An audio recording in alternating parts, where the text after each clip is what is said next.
Assalamualaikum warahmatullahi wabarakatuh.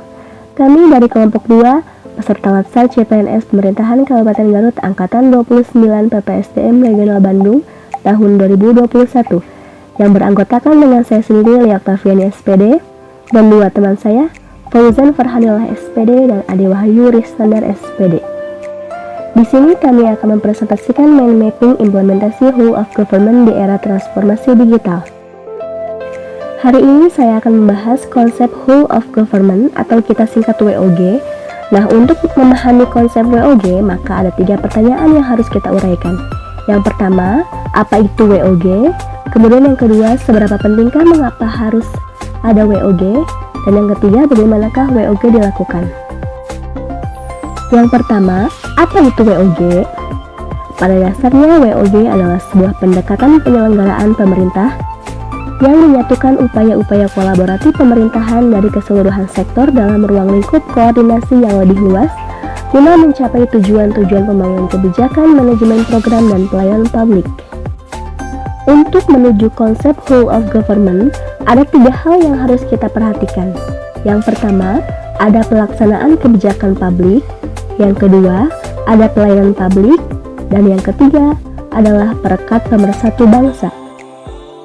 Definisi lain yang juga mempunyai kesamaan Future dari United States Institute of Peace menjelaskan sebagai berikut. Dalam pengertian USIP, WOG ditekankan pada pengintegrasian upaya-upaya kementerian atau lembaga pemerintah dalam mencapai tujuan-tujuan bersama. WOG juga dipandang sebagai bentuk kerjasama antara seluruh aktor, pemerintah, dan sebaliknya. Sedangkan menurut APSC, dalam pengertian ini, WOG dipandang menunjukkan atau menjelaskan bagaimana instansi pelayanan publik bekerja lintas batas atau lintas sektor guna mencapai tujuan bersama dan sebagai respon terpadu pemerintah terhadap isu-isu tertentu.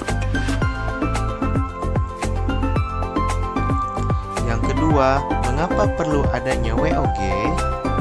WOG itu dorongan publik untuk kinerja good government.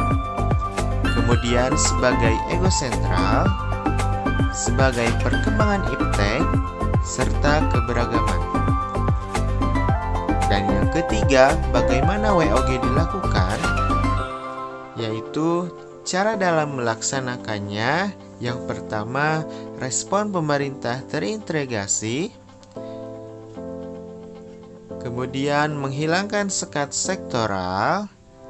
Kemudian kerjasama antar instansi pemerintah. Yang keempat, kolaborasi. Dan yang kelima, koordinasi dan sinergis. Selanjutnya, jenis-jenis pelayanan publik. Jenis-jenis pelayanan publik dapat dikategorikan menjadi 4 macam. Yang pertama, pelayanan yang bersifat administratif. Contohnya yaitu pembuatan dokumen seperti KTP, status kewarganegaraan, surat kepemilikan, dan pembuatan kartu keluarga. Yang kedua, pelayanan jasa, yaitu seperti jasa kesehatan dan jasa pendidikan. Yang ketiga, pelayanan barang, yaitu seperti layanan jaringan telepon, listrik, air bersih, dan sebagainya. Dan yang terakhir yaitu pelayanan regulatif. Contohnya melalui penegakan hukum, peraturan perundang-undangan, maupun kebijakan publik yang mengatur sendi kehidupan masyarakat.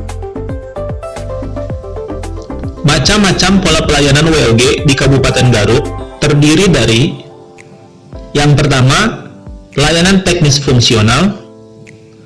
Yang kedua, pola pelayanan satu atap. Ketiga, pola pelayanan satu pintu. 4, pola pelayanan terpusat. 5, pola layanan elektronik. Selanjutnya, macam-macam implementasi pelayanan WOG di Kabupaten Garut. Yang pertama, ada SITP, Sistem Informasi Transparansi Publik. Yang kedua, ada lapor. layanan aspirasi dan pengaduan online rakyat. Yang ketiga, ada JDIH, Jaringan Dokumentasi Informasi Hukum. Yang keempat, ada SIRUP, Sistem Informasi Rencana Umum Pengadaan. Yang kelima, ada LPSE, Layanan Pengadaan Secara Elektronik. Yang keenam, ada MC, Media Center. Yang ketujuh, ada SP2D, Surat Perintah Pencarian Dana. Yang kedelapan, ada PPID, Pejabat Pengelola Informasi dan Dokumentasi. Yang kesembilan, ada Pandu Online, Antrian Online di Sdukcapil Garut. Yang terakhir, SIJempol, Sistem Informasi di Jalinan Elektronik melalui Perizinan Online. Demikianlah beberapa macam implementasi pelayanan WOG di pemerintahan Kabupaten Garut. Cukup sekian beberapa penjelasan mind mapping yang kami buat perihal WOG, khususnya di pemerintahan Kabupaten Garut.